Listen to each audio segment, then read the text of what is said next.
اشکال یہ آتا ہے کہ آپ کہتے ہیں اللہ سنتے ہیں، اللہ دیکھتے ہیں، اللہ بولتے ہیں، کلام کرتے ہیں، تو جب ان کے کان نہیں ہیں، ان کی آنکھیں نہیں ہیں، ان کی زبان نہیں ہے، تو وہ بولتے کیسے ہیں، دیکھتے کیسے ہیں اور سنتے کیسے ہیں؟ اس لیے کہ بولنے کے لیے زبان کا ہونا ضروری ہے، سننے کے لیے کانوں کا ہونا ضروری ہے، دیکھنے کے لیے آنکھوں کا ہونا ضروری ہے۔ اور آپ نے یہ مان لیا ہے کہ اللہ کانوں سے بھی پاک ہے، اللہ زبان سے بھی پاک ہے، اللہ آنکھوں سے بھی پاک ہے، اللہ کا تو جسم ہے ہی نہیں۔ تو جب اللہ ان تمام چیزوں سے پاک ہو گئے تو پھر اللہ کے ان صفات کا کیا ہوگا؟ اللہ رحم کرنے والے ہیں اور رحم کا تعلق دل سے ہوتا ہے اور اللہ دل سے پاک ہے، وغیرہ وغیرہ۔ بسم اللہ الرحمن الرحیم، ان اللہ علی کل شیء قدیر۔ اللہ رب العزت کے وجود کے متعلق تو الحمدللہ کافی تذکرہ ہو گیا۔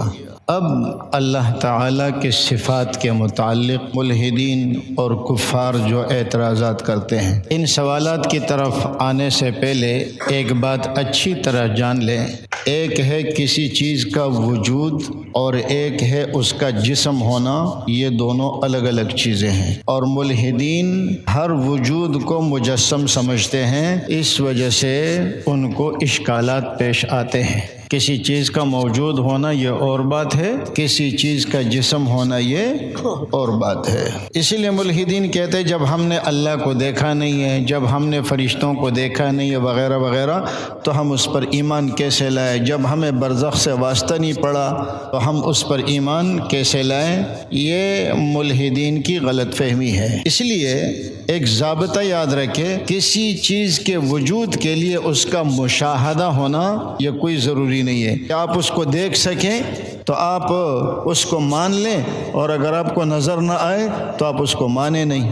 مثال کے طور پر بھوک کا وجود ہے یا نہیں ہے؟ آج کل تو اچھی طرح احساس ہوگا بھوک کا، پیاس کا، رمضان ہے نا، بھوک کا وجود ہے یا نہیں ہے؟ اب مثال کے طور پر میں آپ سے کہتا ہوں کہ مجھے بھوک لگی ہے، میں آپ کو بھوک دکھا سکتا ہوں، میں آپ کو پیاس دکھا سکتا ہوں، میں آپ سے کہتا ہوں کہ مجھے درد ہو رہا ہے، میں آپ کو اپنا درد دکھا سکتا ہوں؟ نہیں۔ تو معلوم ہوا کہ وجود تو ہے، بھوک کا بھی ہے، پیاس کا بھی ہے، خوشی کا بھی ہے، غمی کا بھی ہے، جو انسان کے جذبات ہوتے ہیں یا جو انسان کی کیفیات ہوتی ہیں، ان کا وجود تو ہوتا ہے لیکن ان کا جسم نہیں ہوتا۔ تو کسی چیز کے وجود کے لیے اس کا مجسم ہونا ضروری نہیں ہے۔ ایک ملحد نے گفتگو کے دوران مجھ سے کہا کہ جی ہم نے جب اللہ کو دیکھا نہیں ہے اور آپ کہتے ہیں کہ اللہ کا جسم نہیں ہے، تو ہم ان پر ایمان کیسے لائیں؟ میں نے کہا دیکھیں، آپ نے اللہ کی وجود کا انکار کس بنیاد پر کیا ہے؟ عقل کی بنیاد پر کیا ہے نا۔ میں نے کہا آپ کے پاس عقل ہے؟ کہنے لگے ہے۔ میں نے کہا کہاں ہے عقل؟ مجھے دکھا دیں، آپ اپنی عقل مجھے دکھا دیں۔ عقل کہاں ہے؟ آنکھیں ہیں، نظر آ رہی ہے، ناک ہے، نظر آ رہی ہے، کان ہے، نظر آ رہا ہے، منہ ہے، نظر آ رہا ہے، ہاتھ پاؤں نظر آ رہے ہیں، عقل کہاں ہے؟ آپ دماغ کو عقل نہیں کہہ سکتے، دماغ اور چیز ہے اور عقل اور چیز ہے۔ اگر آپ دماغ کو عقل کہیں تو پھر بینس کی عقل آپ سے زیادہ ہونی چاہیے، اس لیے کہ اس کا دماغ بھی بڑا ہے۔ آپ نے اللہ کا انکار کیا کس وجہ سے؟ عقل کی وجہ سے۔ کیوں؟ اللہ مجھے نظر نہیں آ رہا، حالانکہ وہ عقل بھی آپ کو نظر نہیں آ رہی۔ ایک نظر نہ آنے والی چیز کو دلیل بنایا، دوسرے نظر نہ آنے والی چیز کا انکار کر دیا۔ کسی چیز کا وجود ہونا اور بات ہے اور اس کا مجسم ہونا اور بات ہے۔ اتنی بات سمجھ آ گئی؟ اب آتے ہیں ایک اور بات کی طرف کہ اللہ کا جسم کیوں نہیں ہے۔ یہ بڑی اہم بات ہے، پہلی مرتبہ سمجھے آپ سن رہے ہیں۔ اللہ کا جسم کیوں نہیں ہے؟ جسم کسے کہتے ہیں؟ جس کی لمبائی ہو، جس کی چوڑائی ہو اور جس کی گہرائی ہو۔ دیکھیں نا، یہ اس کی لمبائی بھی ہے، چوڑائی بھی ہے، گہرائی بھی ہے۔ جس چیز کی لمبائی، چوڑائی اور گہرائی ہوتی ہے نا، وہ جسم کہلاتا ہے، اور یہ مرکب ہوتا ہے اجزاء سے۔ آپ اس کو کوٹنا شروع کر دیں یہ کیا بن جائے گا؟ ریت۔ وہ ریت کے اجزاء، وہ اس کے ایسا پتھر بتائے کہ جس کے اجزاء نہ ہو ریت کے، تو ایسا پتھر آپ کو ملے گا ہی نہیں۔ اللہ رب العزت چونکہ اجزاء سے پاک ہے۔ اجزاء سے پاک کیوں ہے؟ اس لیے کہ ایک تو جسم ان اجزاء کا محتاج ہوا اور اللہ کسی چیز کا محتاج نہیں ہے۔ دوسری بات یہاں پر یہ ہے کہ جو چیز اجزاء سے مرکب ہوتی ہے وہ زائل ہونے والی ہوتی ہے، اس کے لیے فنا ہوتا ہے، اور اللہ کے لیے فنا نہیں ہے، اس لیے اللہ کا جسم نہیں ہے۔ اللہ موجود تو ہے لیکن اللہ مجسم نہیں ہے، اللہ کی کوئی شکل و صورت نہیں ہے۔ قرآن کریم میں جو وجہ کا لفظ آتا ہے، ہاتھ کا لفظ آتا ہے، ٹانگ کا ذکر آتا ہے، تو اس سے مراد یہ متشابہات میں سے ہے۔ علماء نے اس میں تعویلات بھی کی ہے، لیکن عقیدہ طحاویہ میں یہ بات لکھی ہوئی ہے کہ بھائی ہم ان چیزوں کو مانتے ہیں لیکن ان کی کیفیت کو نہیں جانتے۔ قیامت کے دن اللہ کا دیدار ہوگا، کیسے ہوگا وہ وہاں کا معاملہ ہے۔ یہاں کا معاملہ کیا؟ لا تدرکہ الابصار وہو یدرک الابصار۔ تو اتنی بات آپ کو پتہ چل گئی، اللہ جسم سے پاک ہے، اور یہ بھی آپ کو پتہ چلا کہ اللہ جسم سے پاک کیوں ہے۔ اب یہاں پر آتے ہیں اشکال یہ آتا ہے کہ آپ کہتے ہیں اللہ سنتے ہیں، اللہ دیکھتے ہیں، اللہ بولتے ہیں، کلام کرتے ہیں، تو جب ان کے کان نہیں ہیں، ان کی آنکھیں نہیں ہیں، ان کی زبان نہیں ہے، تو وہ بولتے کیسے ہیں، دیکھتے کیسے ہیں اور سنتے کیسے ہیں؟ اس لیے کہ بولنے کے لیے زبان کا ہونا ضروری ہے، سننے کے لیے کانوں کا ہونا ضروری ہے، دیکھنے کے لیے آنکھوں کا ہونا ضروری ہے، اور آپ نے یہ مان لیا ہے کہ اللہ کانوں سے بھی پاک ہے، اللہ زبان سے بھی پاک ہے، اللہ آنکھوں سے بھی پاک ہے، اللہ کا تو جسم ہے ہی نہیں۔ تو جب اللہ ان تمام چیزوں سے پاک ہو گئے تو پھر اللہ کے ان صفات کا کیا ہوگا؟ اللہ رحم کرنے والے ہیں اور رحم کا تعلق دل سے ہوتا ہے، اور اللہ دل سے پاک ہے، وغیرہ وغیرہ۔ تو یاد رکھیں، بہت آسان جواب ہے۔ انسان کس سے سنتا ہے؟ کانوں سے۔ اور کان کس سے سنتے ہیں؟ کانوں کے کان ہے نہیں۔ انسان کس سے بولتا ہے؟ زبان سے۔ زبان کی زبان ہے نہیں۔ انسان کس سے دیکھتا ہے؟ آنکھوں سے۔ آنکھوں کی آنکھیں ہیں۔ تو جو اللہ کانوں کو بغیر کانوں کے سنا سکتے ہیں، زبان کو بغیر زبان کے بلوا سکتے ہیں، اور آنکھوں کو بغیر آنکھوں کے دکھلا سکتے، یہ تو ہمارے مشاہدے میں تو معلوم ہوا کہ دیکھنے کے لیے آنکھوں کا، کانوں کا اور زبان کا ہونا ضروری نہیں ہے۔ اللہ رب العزت کی شان اس سے بالاتر ہے اور اوپر ہے۔ اب دوسرا جو زیادہ تر اشکالات ہیں ملحدین کے، تو وہ چند چیزوں کے ارد گرد گھومتے ہیں۔ اس سے پہلے ایک ضابطہ سمجھ لیں، جو ضابطے ہیں نا یہ بڑے اہم ہیں۔ تین چیزیں ہوتی ہیں، ایک ہوتا ہے واجب، ایک ہوتا ہے ممکن، اور ایک ہوتا ہے ممتنع۔ آسان سی بات ہے، بہت آسان الفاظ سے سمجھاؤں گا انشاءاللہ۔ واجب کسے کہتے ہیں؟ جس کے خلاف ہو ہی نہ سکے، جیسے دو کتنے بنتے ہیں؟ 4، اس کو کہتے ہیں واجب۔ جب یہ بھی 2 ہوں اور یہ بھی 2 ہوں، ضروری ہے کہ یہ دونوں 4 ہو جائیں، اس کو کہتے ہیں واجب۔ ممتنع کسے کہتے ہیں؟ جو ہو ہی نہ سکے، جیسے 2 اور 2 5، ہو ہی نہیں سکتا۔ ممکن کسے کہتے ہیں؟ کہ جس کا ہونا اور نہ ہونا دونوں برابر ہو۔ اتنی چیزیں ہو گئی۔ واجب جس کا ہونا ضروری ہو، جب 2 ہو تو 4 ہونا ضروری ہے۔ دوسری کیا ہے؟ ممکن جس کا ہونا نہ ہونا دونوں برابر ہو۔ اچھا، یہاں کیا ہوگا کہ اگر کسی ایک جانب پر دلیل آ گئی تو پھر آپ کو تسلیم کرنا پڑے گا۔ یہ بڑا اہم اصول ہے۔ اور تیسرا کیا ہے؟ ممتنع۔ ممتنع کسے کہتے ہیں؟ تو ہو ہی نہ سکے، جیسے 2 اور 2 5۔ اب اگر یہ باتیں آپ کو سمجھ آ گئی ہے تو اب ذرا یہ چند اشکالات سن لے۔ کیا اللہ جھوٹ بول سکتا ہے؟ نعوذ باللہ، نہیں بول سکتا، پھر قادر نہیں رہے۔ اگر آپ کہتے ہیں نہیں بول سکتے تو پھر قادر نہیں رہے، اور اگر آپ کہتے ہیں بول سکتے ہیں تو پھر بھی اللہ پر اعتراض ہے۔ اللہ رب العزت اپنا شریک بنا سکتے ہیں یا نہیں؟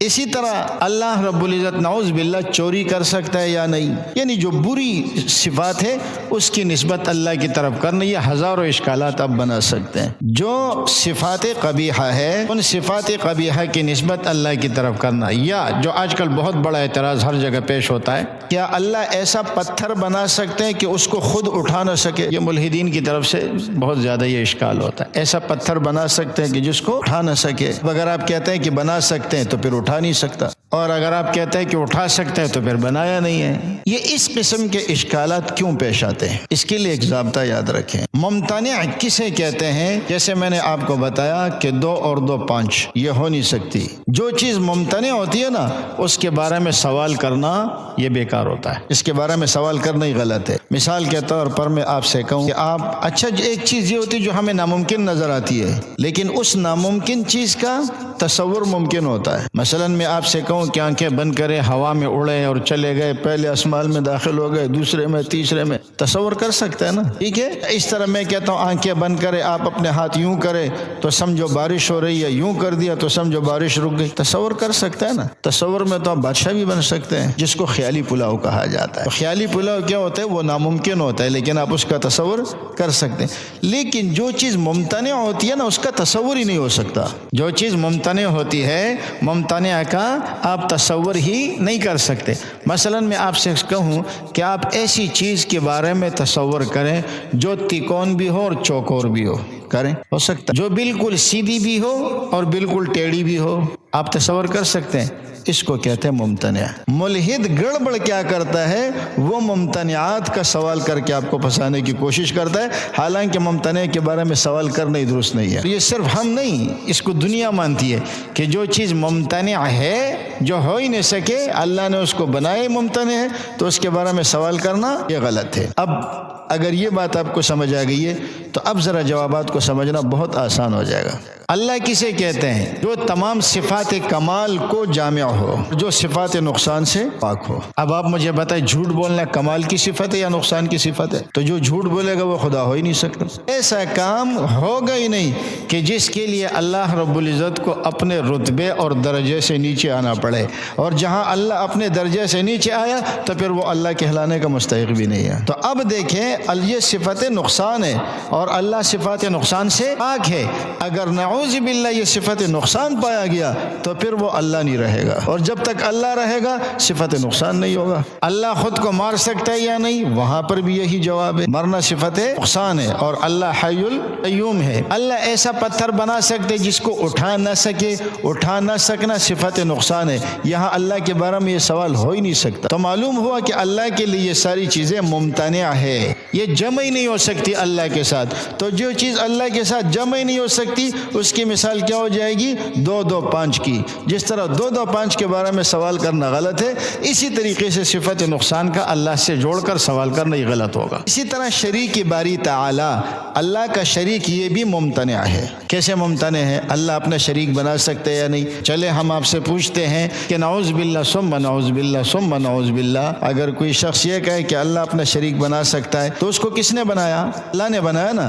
اللہ کو کسی نے بنایا ہے؟ نہیں۔ تو جو اپنے وجود میں اللہ کا محتاج ہوا وہ مخلوق ہوگا، وہ خالق نہیں بن سکتا۔ تو چونکہ شریک باری تعالی ناممکن ہے، ممتنع ہے۔ کیوں ممتنع ہے؟ اس لیے کہ اگر شریک باری تعالی نعوذ باللہ ثم نعوذ باللہ، ہم تو تصور بھی نہیں کر سکتے، لیکن ملحد کے بقول اگر اللہ تعالی اپنا شریک بنائے گا تو اللہ وہ ہے جو اپنے وجود میں کسی کا محتاج نہ ہو، اور یہ اپنے وجود میں کس کا محتاج ہوا؟ اللہ کا۔ تو یہ اللہ کہلانے کے مستحق ہے؟ تو ہو ہی نہیں سکتا، اللہ کا شریک ہو ہی نہیں سکتا۔ دوسری بات یہ ہے کہ ایسا زمانہ اللہ پر نہیں گزرا کہ جس میں اللہ نہ ہو، اور یہ تو اب بن رہا ہے نا، تو پہلے نہیں تھا۔ اس کو کہتے ہیں عدم طاری ہونا۔ جس پر عدم طاری ہو جائے وہ اللہ نہیں ہو سکتا۔